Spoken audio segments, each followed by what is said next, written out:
Now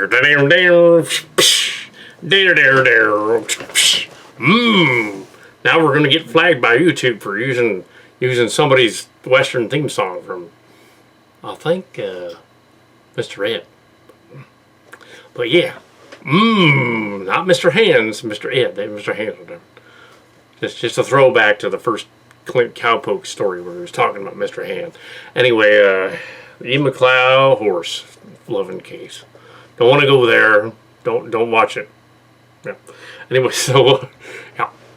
Happy 900 videos to the Cat Reviews channel. Hell, yee-hoo! The last Cowpoke picture we done seen was Onward, before the pandemic happened. Onward. Before that, it was it was Onward. After that, I think Onward and Parasite were in the same week, because we finally got around to seeing that. So they were both, and ironically, Parasite. Yes, the pandemic thing, a year and a half of pandemic thing. Also, before I get on to this here movie review, this was the first movie. Went to Cruella, recommended by Marx Cards. I went to see Cruella the first time back in the theater. They had all stages up and boxes and things. Said like, okay, you go in here and rub that sanitation stuff, and you wear the mask, and you go in and get your ticket. They don't even check your, after you get your ticket, you just walk in. After they do that, they don't rip the ticket. Now earlier we'd done a music video. Years ago we did a music video, a version of "Love the Sales You Buy," "Love the Way You Lie" parody. More like the original Grey song than it was the Eminem one. In our when we redid it, it was more like her version. But yeah, on the suggestion by the niece, it was like, you got to record the storefronts in the background while he's saying these lines, like Aeropostale in the background, and the Nike store, or Nike, that kind of thing, the Cinnabon place or whatever. It's got to all be in the background. So yeah, we were at the mall because we were delivering the truck to the mechanic. Somebody broke a window on it, and Cowpoke is in the mall for 2 hours. So guess what Cowpoke did in the mall for? Well, in the middle of the COVID thing, there was a COVID movie. Did a COVID movie, and the mall was closed, and so we couldn't go in there. And we did this COVID movie, and we did a parody of Everything Is Awesome. Now the Lego store is opened in the mall finally. It opened today.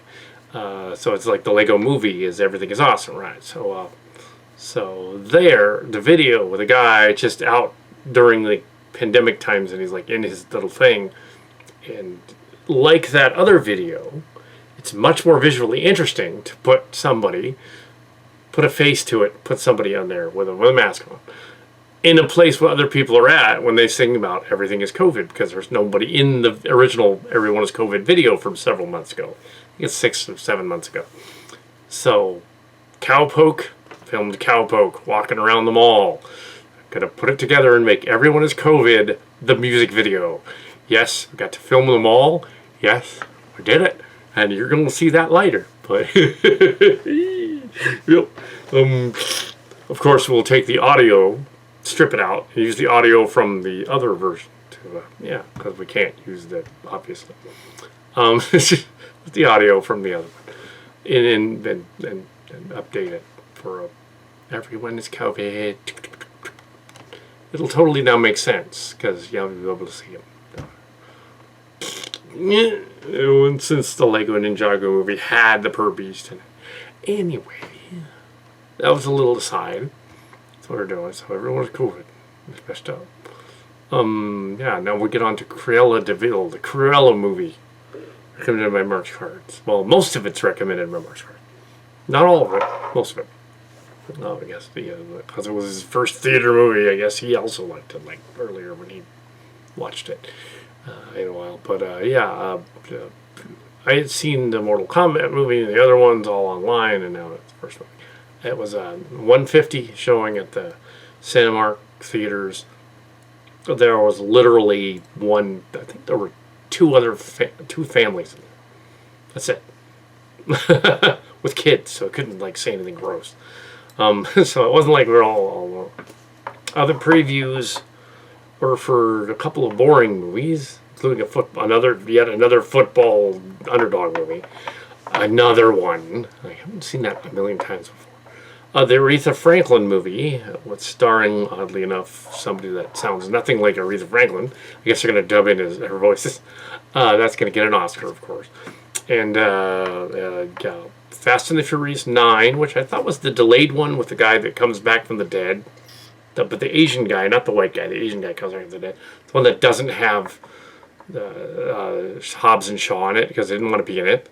So it's like this weird sort of, it's the family coming back, and there was a commercial for it and everything. And it's like, yeah, but two of them decided not to be in it, so it's not the family coming back.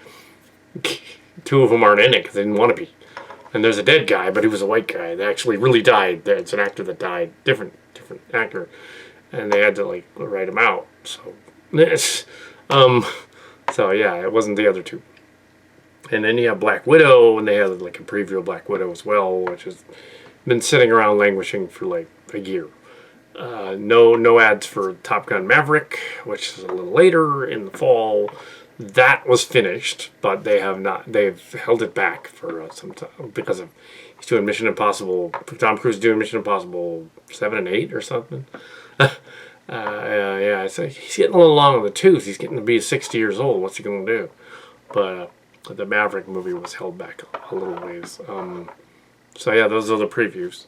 There was also some nothing thriller movie.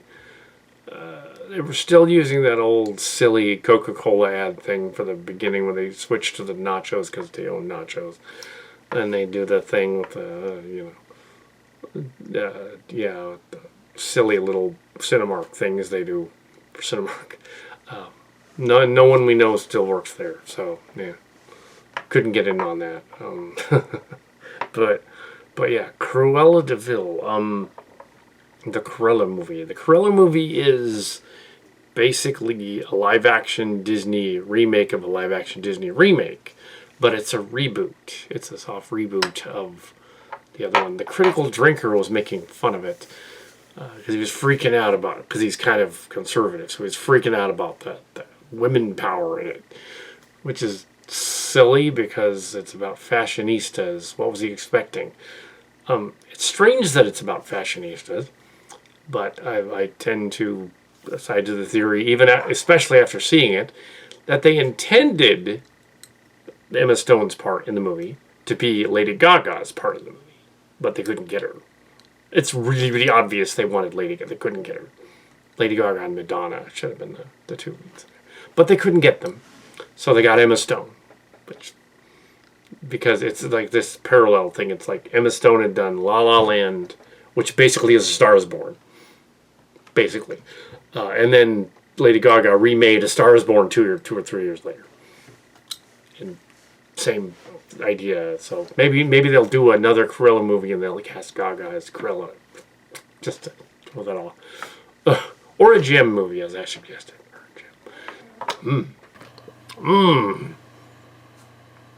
Okay, now we're going to get on to I found the video. Now we're going to get on to the Cruella movie. Yeah, it's a reboot. I think I said that a minute ago. Reboot. Now I've seen 101 Dalmatians 1 and 2, and I've also seen the live action. I think they were going close ones in the 90s. And in this version, they sort of imply that the fashion lady is the Glenn Close character, even though it's not. It's someone else. Which is odd. It's pretty famous. But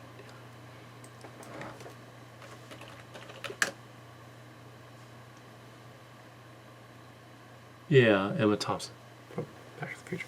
It's Emma Thompson, not Emma Watson. Emma Thompson. Somebody else already made that joke. Emma Thompson. That wouldn't make sense if it was Emma Watson. I believe it. Yeah, Kitty Howell in it too. Kitty Howell's in it too. Well, yeah. No relation. So we have. It was fine. Yeah, it would be back in the theater. Did these silly games that were on beforehand that were dumb. App games. Just, yeah. But that was the theater's own little thing. But now we go back to the movie, and yeah, it's supposed to be set in the 70s. So it's the late 60s and then it's the mid 70s. So it's the mid 60s and then the mid 70s. You know, some of them got that wrong. The storybook, the 101 Dalmatians was yeah, a book that the Disney movie is loosely based on. The book series. Okay. Yeah, the novel was written by Dodie Smith in 1956. The other versions are 60s era and beyond. Yeah, yeah, they're. I don't think technically. Well, Disney owns the copyright to its character, to its version of the characters, because it switched some of them around from the book. But like a lot of these other classics from different time periods, they don't really own the story. So there's been many versions of it. Same thing with the Jungle Book and the Mogwai stories. That they were not exclusive to Disney. Disney just made a version of the movie. Technically, the Hans Christian Andersen stories could be made because they predated Disney. You could do that stuff if you want to, and not get in trouble with Disney. Unless you use their specific people, then you would. But yeah. So it's Disney. So yeah, Disney. Of course, we're gonna shield Disney stuff. It's great. Of course we are. Oh yeah. Her back. So yeah. Loki is out tonight, so I'll have to review that too. But yeah.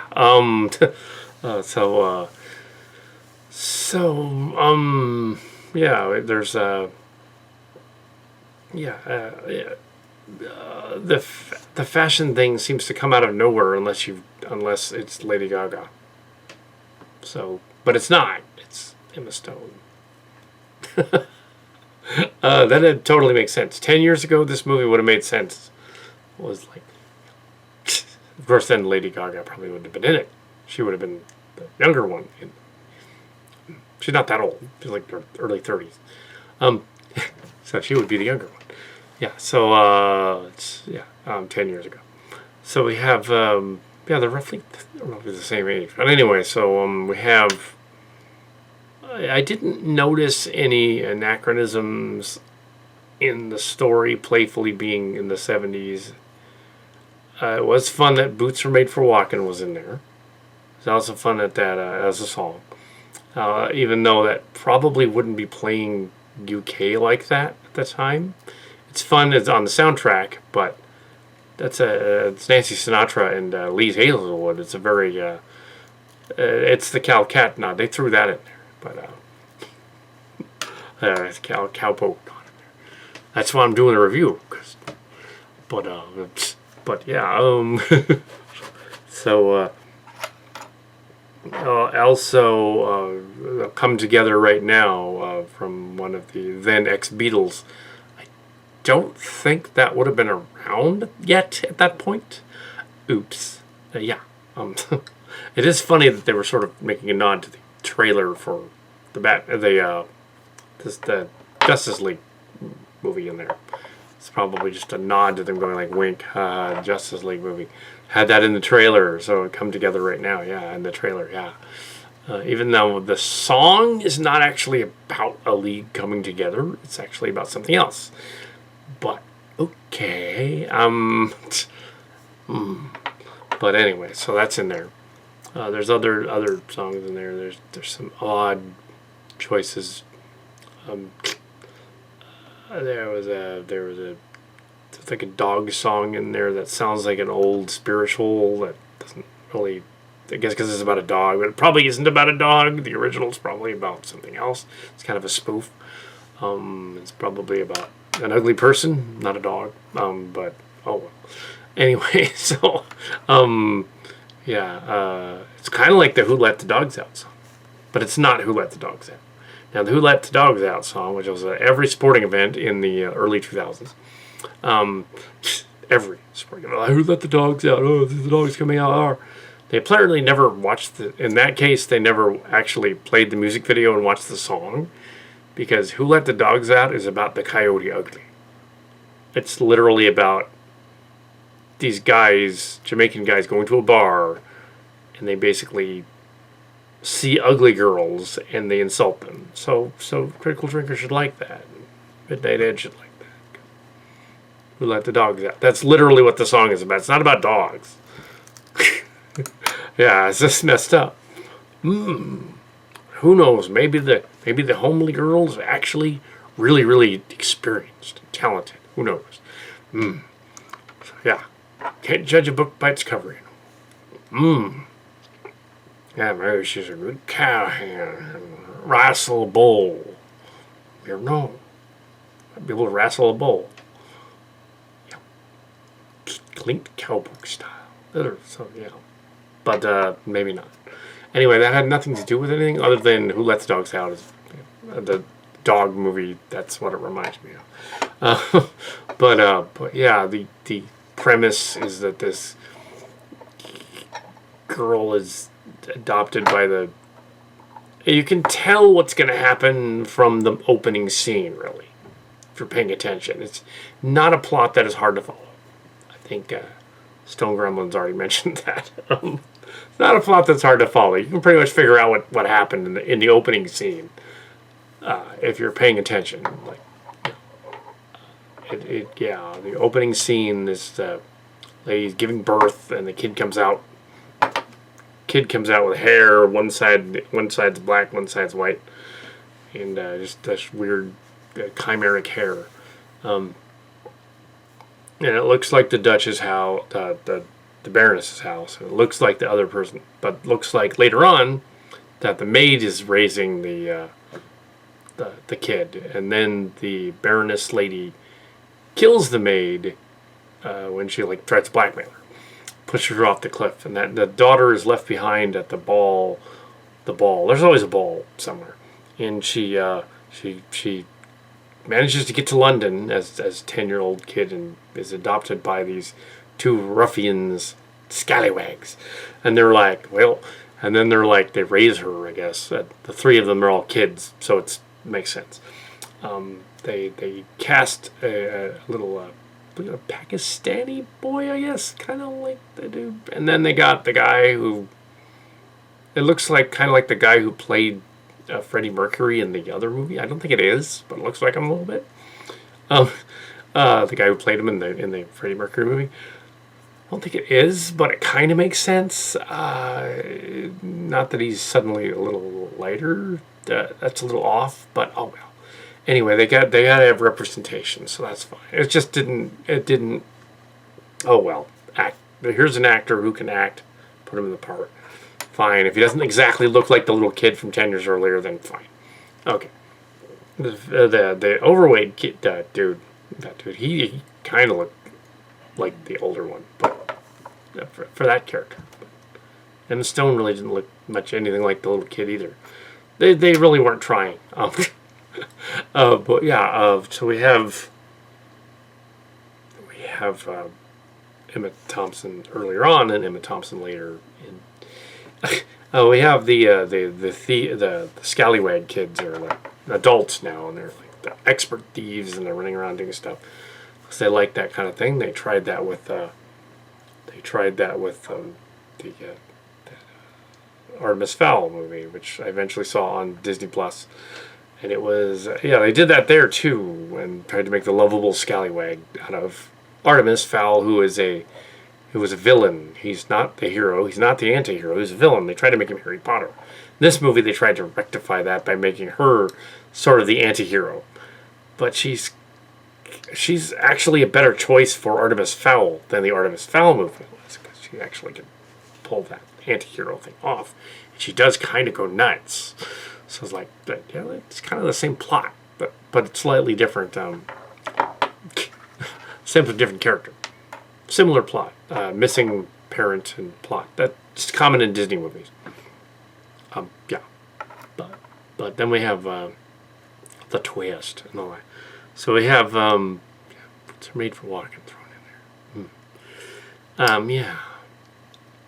Yeah, Lee Hazelwood. Yeah. Oh yeah, he was a bit misogynistic, but I guess Frank Sinatra didn't mind that his 20-something daughter was doing music with the guy once or twice. Yeah. So, anyways, so we have a movie that tries very hard to be something. The fashionista ladies. Eventually, the girl ends up. Emma Stone's character, like Estella, ends up like my grandmother was named Estelle. So working for the thing, and Estelle working for the fashion lady, who she kind of knows is the evil Baroness lady, but kind of doesn't. Kind of does. She should remember, like, what happened. She was only 10. I can remember stuff from when I was 10. I mean, you kind of misremember it a little bit, but a tragic event, you're going to remember it. But yeah, it's like, okay, wait a minute. The Baroness's house, the Baroness's ball, and the evil Baroness lady, the mother. It's like, that's in the opening scene. That's not... So when they reveal the other stuff later, it's like, we already know. It's totally obvious. This isn't a Murder, She Wrote episode. It's not a Clue episode. Because we know full well who these characters are. It's like, ooh, the big reveal is going to be revealed. It's like, no. They're going to, like, reverse Moses kind of thing. Yeah. So, big reveal. Ooh, well, it's been out for a week. It's really odd. They keep projecting this really obvious twist. That's just, okay, just get on with it. Let's see the paint by numbers. Let's see the twist. Okay. A couple of times, though, it was evident, because you could blow it up on the screen, that you could see people wearing COVID masks in the background. A couple of the extras were back there with masks on. Interesting. So you can tell this is done during the COVID times. Also, I liked that they used the Pinewood Studios city block set, and they redressed it to the point that it almost didn't look like the one from the Paddington Bear 1 and 2, Harry Potter, going back to that. It almost didn't look like that. It also didn't look like the one from Christopher Robin. They had actually redressed it enough so that it looked almost quite a bit different. I think because they used a coat of paint buildings a little different, and that kind of hides things. And they added some trees, and they added some terraces and things to the front to disguise this Pinewood City Street set. That's really, really obvious in all of their movies. This one, they had time, because of the COVID thing, to redress it a little bit, make it look different, and hide it. But it was still there. And from Mary Poppins Returns, it's the same set. So yeah, this was the British crew that was doing it. The accents were a little funny. Emma Thompson's kind of chewing scenery, but not as much as Glenn Close did. Emma Stone tries for the accent. Kind of gets there at times, but kind of loses it. But that's okay, because doing a British accent for very long is kind of hard to do. Because after a while, you start to sound like a bleeding Cockney. It doesn't make any sense if you're from London town, does it?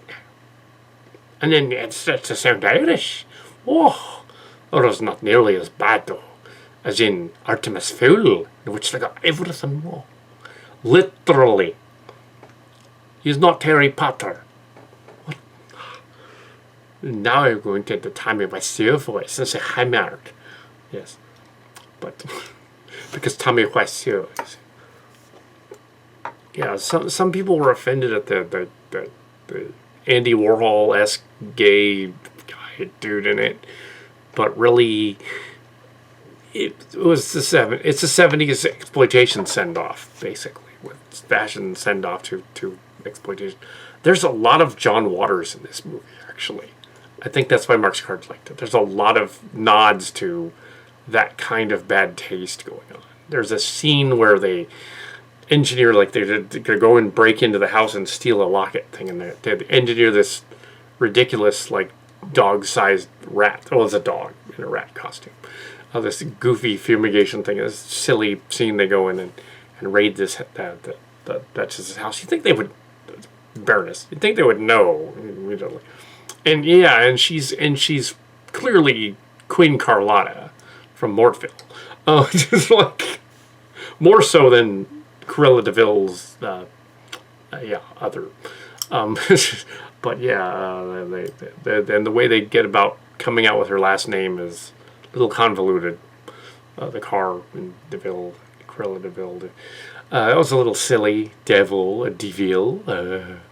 It's like, sure, yeah, that's what that word means. But yeah, it's yeah, I think my accent actually went away kind of there. But oh well, break the fourth wall. I see, accents are hard to keep going. So Cruella DeVille, and we have it's just it's yeah, you have yeah, that scene was very reminiscent of John Waters. He would have done something like that. I think he's still around. It's just he would have done something. If you're doing a mainstream Cruella DeVille movie, it would have been like that. He would have done that. Yeah, and so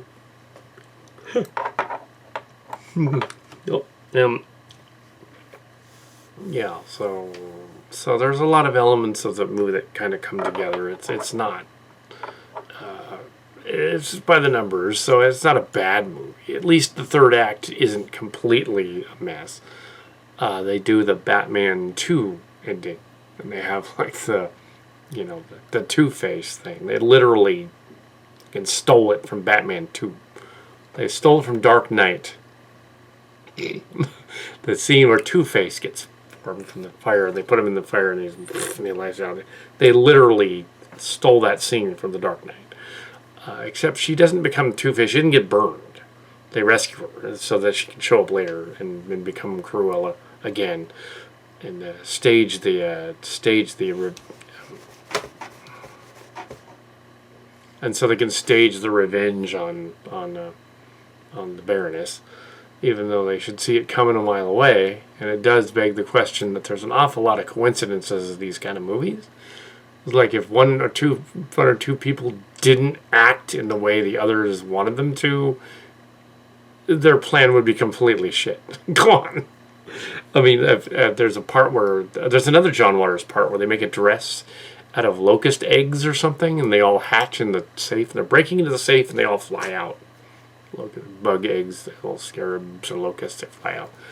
That would be all dependent on them all surviving, being locked in there with. That would just be a lot of dead bugs when they opened it. Yeah, that's relying on a bunch of events. Also, they have a taser at one point. Those didn't exist yet, so that is an anachronism. That was actually where did they get that? 1970 something. Also, they had security cameras at the Baroness's thingy. Security cameras did exist in the 70s, but they were clunky Super 8 ones, or clunky video cameras, big giant, like, huge things. The ones in the movie were, like, semi-modern ones from, like, the 90s. They would have been clunky and large. And they would have been, like, these big... They would have been, big long things, like, stuck up on the wall. Whatever the pop-in tape. If it was a Betamax one, it would have been slightly larger. Well, slightly smaller on the inside, a little larger than the Betamax. They wouldn't have had those like that. The TVs were accurate. They did have color back then. We're assuming that because she's rich, she had technology that was super advanced from the future. Also, they did steal her Bentley at one point. How did they not get caught with that. But yes, maybe it was someone else's Bentley. Or was it a Jaguar? Maybe it was a Jaguar. Yeah, that was a Jaguar. Yeah. There was a Bentley too, but it was a Jaguar. So there was a Roadster kind of thing. But yeah, the coincidences are kind of funny, and even including the ending one where they happen to lure everybody outside, and they all happen to. Well, see, what she does is spoilers. There's spoilers in the review. It's a prequel. Yeah, they basically she's rescued by the butler guy. It turns out the butler guy was on her side, and they're on her birth mother's, and is turning and on her caretaker who was killed as her adopted mother, but technically her birth mother is spoilers, obviously the lady. It's obviously it's obvious from the opening scene, really. So now she's going to get revenge on her natural mother who rejected her and killed the maid who raised her. So spoilers. Yeah. So there's it's very convoluted. It's like they wouldn't have discovered, and the locket thing passes through a dog at one point. Another John Waters type of thing. The locket gets swallowed by a dog, and at some point they got to pass. Also, they get out of the. They got to get the locket so that they can open the locket, find the key, open the little safe box that the butler guy has and could have just given to her, and then open it and find out she's actually the true heir of the defeated fortune or whatever, and she should come back as Cruella and defeat her evil mother. Wicked stepmother thing. Yeah, very, very Disney. Very much a Disney thing. Prequel thing. Evil, wicked stepmother. We've seen that before. So it's kind of like a weird mishmash of Cinderella and Oliver Twist. Like, and a bunch of other, and a little bit of Sleeping Beauty, and a little bit of Batman, and a little bit of Artemis Fowl, and a little bit of other things thrown in. Okay. Yeah, it was. Yeah, there's the coincidences mount up toward the end when things. Oh yeah, there's this one thing from the preview that they showed a bunch of times on some of the things where they do the flaming dress and the dress changes. That they stole that from they stole that from the Hunger Games. Yeah, they stole that from the Hunger Games, and they could have only done that in the Hunger Games with GG. The pull away, snap away dress thing. That kind of stage thing. If they had to do a fire and then the fire burns it up, and then underneath is the other dress, which tells you that something like that's going to happen later. Kind of projects it forward. But the dress represents the. There's a lot of coding in this movie. Yeah, there's a lot of coding. It is Pride Month, I guess. So yeah, LGBT Pride Month. So we have coding. Also, they have yeah. So yeah. No points to the two buddies that her friends ever pick up on her because she's obviously not straight. She's obviously lesbian. Yeah, she doesn't like boys. Neither does the Baroness. They don't like boys. But I guess she must have at some point procreated. Yeah, so she's a duality. She's not all, it's clearly a coded thing in the movie. And they don't make that exploitative. They sort of have fun with it. They do make the men kind of bungling, but then again, it's a Disney movie. When have they ever it's been, you look back to some of the Disney cartoons, classic ones, like The Little Mermaid. Prince Eric is kind of bungling toward the to the mermaid and all that, kind of blah, Hercules, they're all pretty much bungling. Emperor's New Groove, modern fairy tales, story ideas of often do that, make the bungling men. I don't know why I don't know why Critical Drinker and some of the others were complaining. Oh, all the men are bungling. Well, that's a Disney movie. I don't know, kind of like that. It was unusual that WandaVision and Winter Soldier, which were also Marvel Disney, were not bungling men, and that the Marvel Avengers movies, they tend to be very smart. They're as smart as the women, and sometimes the women are smarter, but usually they're as smart as the women. So there's not bungling that way. Yeah, so we have this sort of movie that's trying very hard to be a 70s fashionista movie thing. Also reminiscent of Zoolander in a way, actually. In Zoolander 2, also a fashionista parody movie. And that one, they made, Ben Stiller, the ridiculous, over-the-top, like, in love with himself, his reflection, fashionista guy. And this one, they kind of do that as well. And the evil one that wants to get him is, so the same idea. Yeah, so there's stuff that's enough for, everybody to kind of like it, I guess. It's a solid 3 stars, really. I don't know if it's quite 3.5, but it's a solid 3 stars out of 5. It's a, yeah, I don't want to give everything away. It has potential to be, it's worth a rental. It's like the Peach Dragon one or the Cinderella update. That wasn't bad. Now the Beauty and the Beast update was embarrassing, but that's partly because of casting. They just didn't.